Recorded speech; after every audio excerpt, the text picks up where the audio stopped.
Turut berduka cita atas berpulangnya Bapak Saifullah, Setda DKI.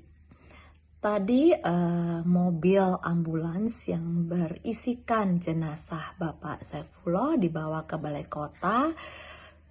Katanya hanya berhenti di halaman dan juga peti jenazahnya sudah dibungkus dengan protokol COVID. Menurut Kepala Kepegawaian Daerah DKI, tidak ada pelanggaran protokol COVID. Dan masyarakat umum dianggap tidak mengerti tentang prosedurnya itu karena ini menyangkut pejabat. Menurut aku ini melukai hati masyarakat karena kita tahu betapa banyaknya masyarakat yang berduka saat keluarganya meninggal dan kemudian harus langsung dikuburkan, tidak boleh diantar. Hanya boleh diantar oleh keluarga terdekat 1 atau 2. Apakah memang karena pejabat perlakuannya sangat berbeda seperti ini?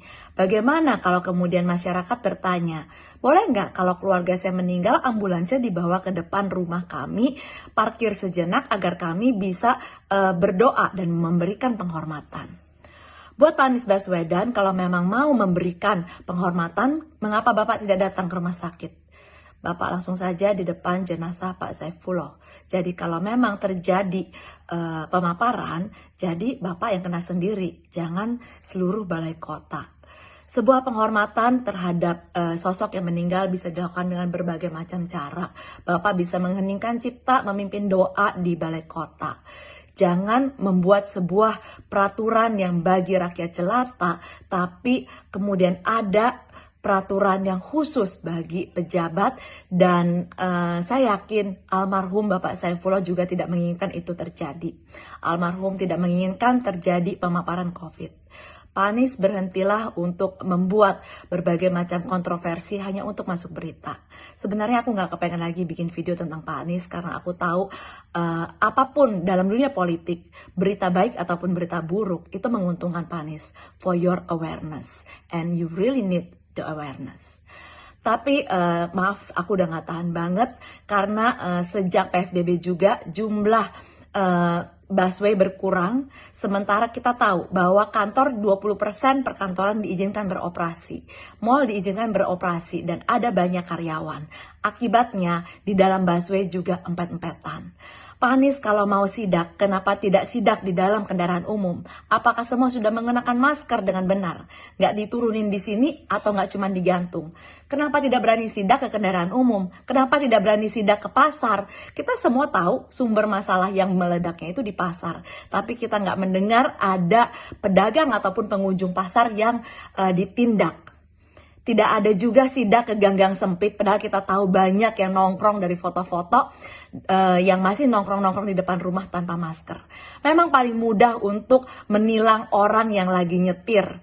Gampang banget, dan kemudian termasuk seorang dokter pun ikut ditilang. Pertanyaan saya tuh sederhana Pak Anies, karena saya itu orang bodoh dan Pak Anies orang pintar. Kalau kita sudah pakai masker, itu tujuannya adalah melindungi diri kita agar tidak terpapar dari orang lain. Atau melindungi orang lain agar tidak terpapar dari kita. Kalau di dalam mobil sendirian, kita bisa terpapar dari siapa? Kita bisa memaparkan siapa? Dan saya yakin hal-hal seperti ini pasti sudah harusnya dibahas di meeting di balai kota. Hal-hal seperti ini sudah diantisipasi. Jadi jangan jadikan ini untuk mencari panggung, untuk dikomentarin. Dan kemudian ada lagi peraturan harus mengerjakan sanksi sosial. Sanksi sosial pakai rompi. Kata-kata pakai rompi itu berulang-ulang disebutkan di peraturan yang Pak Anies tanda tanganin. Apa Pak Anies berani menjamin kalau si rompi itu benar-benar bersih, kemudian rompi itu digunakan gantian? Apa itu bukan menciptakan pemaparan virus yang lebih banyak, bikin Jakarta lebih meledak? Pak, kita tuh ekonomi tuh lagi berusaha merangkak ke atas, dan kemudian Bapak hempaskan seperti ini dengan peraturan yang gak jelas. Dan ada peraturan rompi itu yang bisa bikin COVID lebih meledak lagi. Dan ada lagi peraturan di sidang. Di sidangnya nggak ada social distancing. Kalau di sidang itu udah pasti Bapak bisa memperkirakan akan ada banyak orang yang di sidang. Sudah pasti, apalagi kalau yang di mobil aja harus pakai masker tanpa sosialisasi, tiba-tiba aja udah ditilang. Udah pasti banyak orang yang akan disidang. Jadi udah pasti Bapak itu bisa memperkirakan akan terjadi kerumunan saat penilangan, saat sidang. Jadi Bapak menciptakan klaster baru dengan kerumunan persidangan, dengan rompi yang dipakai berganti-gantian, dan dengan memberi contoh yang tidak baik pada masyarakat. Pak Anies tolonglah datang ke pasar-pasar, Bapak sidak langsung. Lihat ada kepala daerah lain yang berani turun ke lapangan. Pak Anies di mana? Berhentilah berkonferensi pers dengan baju-baju Bapak yang keren di depan mimbar dan bersembunyi di dalam balai kota.